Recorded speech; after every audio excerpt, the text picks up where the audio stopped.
You are listening to Robert Fain's podcast. Welcome.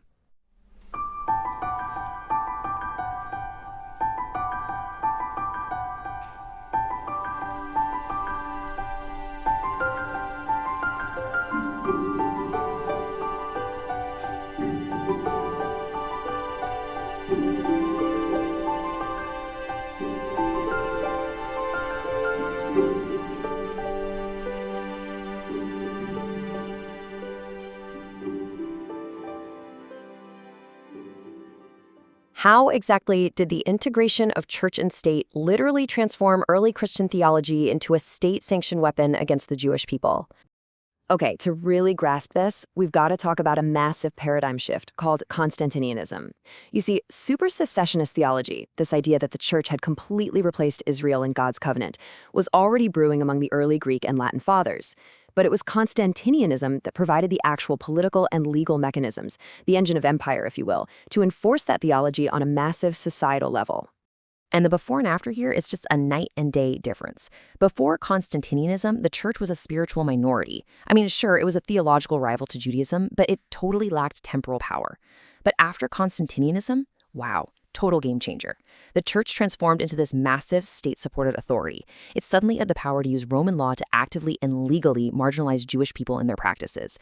So to see how this engine actually ran, we're going to break it down into 5 distinct mechanisms: religious separation, laws of marginalization, theological slurs, the witness doctrine, and suppressing physical spaces. Let's get into it. Section 1, enforced separation of religious practices.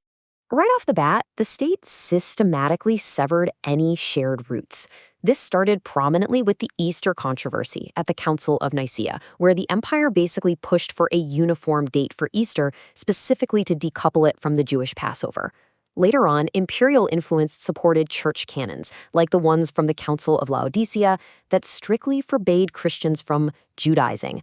They literally decreed that Christians must work on the Jewish Sabbath and honor the Lord's Day instead. And if you followed Jewish customs, you were threatened with full-blown excommunication. If you're wondering what drove this, just listen to Emperor Constantine's own letters about the Easter decision. He actually stated it was unworthy to follow the custom of a people whose hands were stained with crime and who were deservedly blind. It's pretty jarring to hear today, right? But it shows this was way more than just syncing up calendars. It was a visceral, political distancing from a group they truly believed was under divine judgment. Moving on to Section 2, legal marginalization and civil restrictions.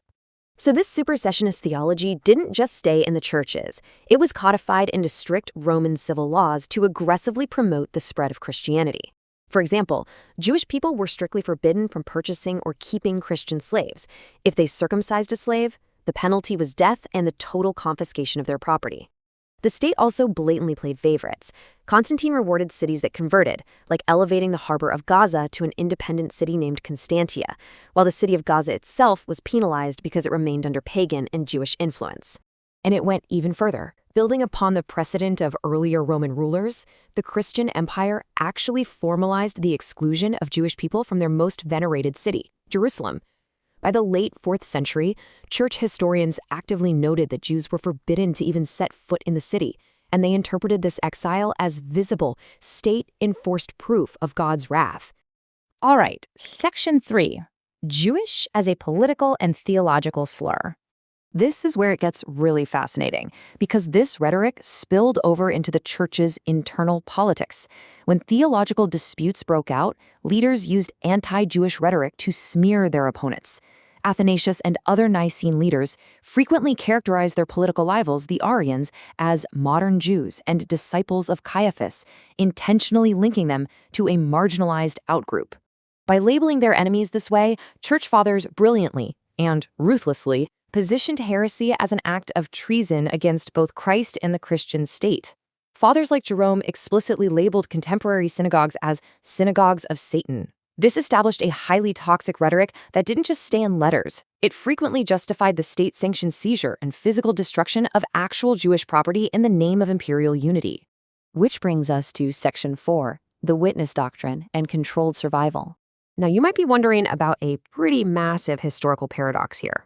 With all this immense imperial power backing the church and laws explicitly designed to marginalize them, why didn't the Roman Empire just seek the complete eradication of the Jewish people? Well, the answer largely comes down to Augustine and what's known as the witness doctrine. Augustine argued that Jewish survival in a marginalized, dispersed state was actually necessary for the church. It was viewed as a theological requirement. Leaning on Psalm 59, Augustine argued, "Slay them not." He actually referred to the Jewish people as librarians for the Christians. By carrying the law and the prophets, they served as living proof that Christian prophecies weren't just forged by the church. Basically, Augustine argued they should be permitted to dwell in Christian lands as a sort of penal award for their rejection of Christ, kept in a state of controlled survival as a constant warning and a witness. And finally, Section 5, Section Suppression and the Destruction of Space. Constantine and his mother Helena went all out to assert physical dominance over the land of Israel. They erected these magnificent churches directly over holy sites, literally burying the previous Jewish and pagan footprints. Then, decades later, when Emperor Julian the Apostate temporarily allowed the Jews to begin rebuilding the temple in Jerusalem, Christian historians viewed this as a maligned move specifically intended to grieve the Christians, and the church reacted with fierce opposition. According to the sources, Julian's project ultimately failed, which historians back then attributed to divine fire springing from the foundations. For the church, this failure was absolutely celebrated. It was seen as the ultimate, unassailable proof that the Old Covenant was dead forever, and that the physical space of the empire belonged exclusively to the new state religion.